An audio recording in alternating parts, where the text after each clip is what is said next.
You're listening to Diva Tonight with Carlene Humphrey, a relationship podcast with a focus on life, love, and friendship. Welcome to Diva Tonight. Hi, I'm Carlene, and this is Diva Tonight. I'm the host of the show, and we are currently working on a series called This is 40. And the reason I decided to create this series is because I was actually having a conversation with my good friend, Kason. And we've been friends now for how long? Like 20 years. And he's always given me advice on the podcast. And I was telling him, that about my plans for my 40th birthday, which turned out to be absolutely amazing. I didn't expect that many people to show up for my 40th, but yeah, I had my birthday party at a restaurant downtown Toronto called Jump, and most of my sisters were able to make it. I'm the oldest out of 5 girls. And then I have a baby sister who's 25 and another sister who's 30. And so there's a big age gap between all of us. But me and my closest sister, who are 3 years apart, we're the ones that grew up together. I took her everywhere with me. And so when I reflect back on turning 40, I think that's when in life, that's when you start to reflect on your life and what your goals are and what you stand for as a person. And I guess they're right when they say this. You're more comfortable in your skin at 40. And I think the one thing I have to say as a podcaster and a host is that I took a long break from podcasting Diva, especially focusing on Diva Tonight. But now that I'm back, I'm working on this series because I believe that 40 is a different stage in your life. In your 30s, you're still figuring things out. And, society makes it really, really hard for women to do certain things that doesn't necessarily follow a trend. I think what I have to say is that I listen to a lot of podcasts, and Mel Robbins' podcast said it best in one of her episodes that, statistics show that, you're supposed to, be in college at 18 and finish at 22, and that in your 30s, you're supposed to be in a relationship and you're married. And even though those are the examples that we see, doesn't always pan out that way. And I think life is the one thing that we're not always able to plan for things. You can plan the outcome in terms of, where you go to school, what you study, and what you do with your life. But when you get older and you have a plan and you want these things to happen, it doesn't always pan out that way because of, financial circumstances, where you are in life, the people you have in your community.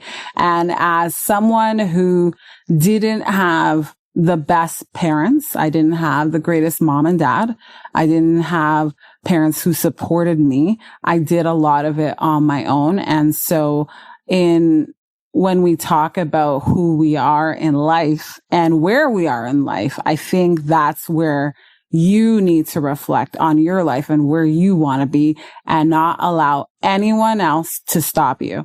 And that for sure is the hardest thing. It's easier said than done. And I grapple with it all the time, negative self-talk, because when I was a kid, I didn't have positive reinforcement. I didn't have positive role models. My mother did not say nice things to me when I was a kid. I felt like I could never really please my parents.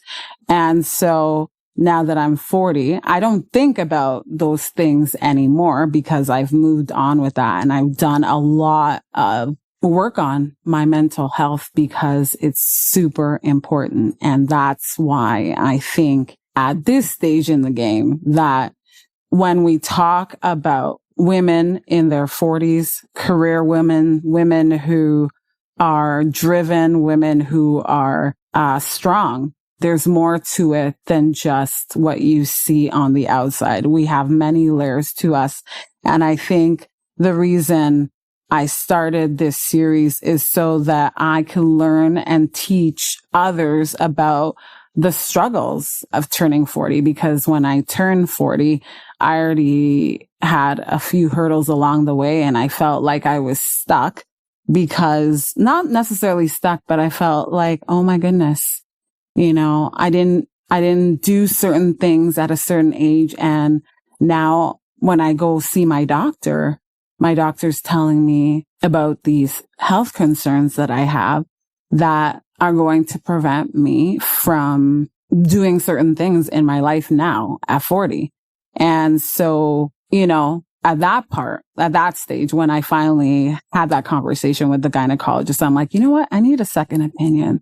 There's got to be more to this than what doctor is saying, because I think we all have to be advocate for ourselves. And I think when I got the bad news, it hit me like a ton of bricks.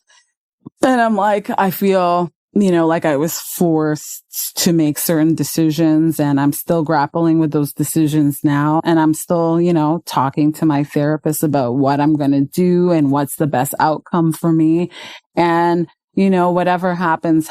I think, our faith is what keeps us going, or whatever you believe in is what keeps you going. But at the end of the day, the reason I created this series is because I want to leave an impact. I want women and men, even if you're a guy, I want you, if you are a man or a woman, I want you to learn certain things that are important in life. And I think health isn't more important than anything else. Your mental health, your sanity is more important. And I think, we need to stop judging people for the issues that they have, so that people can talk about it openly without feeling like there's something wrong. We have platforms like Bell Let's Talk, and those are the platforms that are great, but that's just touching the surface when we think about it. And I think, now that it's been 5 years since Diva Tonight started, I want to say that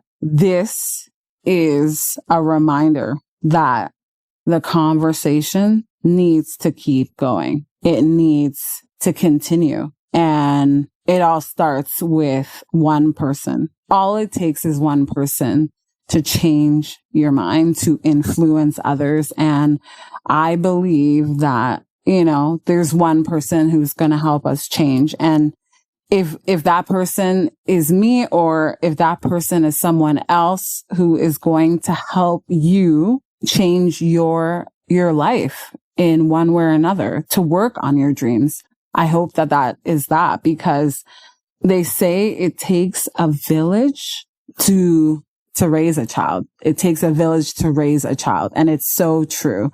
And I think as someone who didn't have the best family structure, I lived in a very dysfunctional structure life. I think it was the hardest thing for me to do, to get through. There were so many points in my life where I thought, I don't know how I'm going to do this. I don't know how I'm going to finish university. I don't know how I'm going to finish high school. I don't know how I'm going. There's so many points in my life where I was broken down because I had a mom who only said negative things to me. She wasn't a positive role model. And I was dealing with emotional abuse and other toxic, I was living in a toxic home environment. As they say, it was chaos. And so as I reflect on my life today, as a woman who is in her 40s, I have to tell you that if it doesn't kill you, it makes you stronger. It makes you more resilient. And that if you put your mind to it, you can do anything. And the reason I can do what I'm doing now is because of my close friends. I think my close friends are my family. And those are the people who were there on my 40th birthday. They weren't all there. I wish they were. Some of my close friends couldn't make it, but I think those are the people who have helped me get to where I am now and who remind me that I have goals and that I have dreams and that I can't give up on what I'm here to do. Like a lot of us have a purpose in life. And I think in many ways, my purpose is to share information with others, to help others, to educate others, and to be the change that I want to be. I want to change generational trauma. I want to change the way that many parents treat their children in the Caribbean diaspora. I don't know how I'm going to do it, but I think that the one thing I have to say is that words have an impact. Words run deep. And when you are in it, it's hard. And then when you get out of it and you're in a relationship with other people who didn't grow up in an environment that was negative and that didn't have positive reinforcements, it shows up and you have to work on yourself no matter what. I don't care. I think it's important to see a therapist. I think there's stigma associated with that.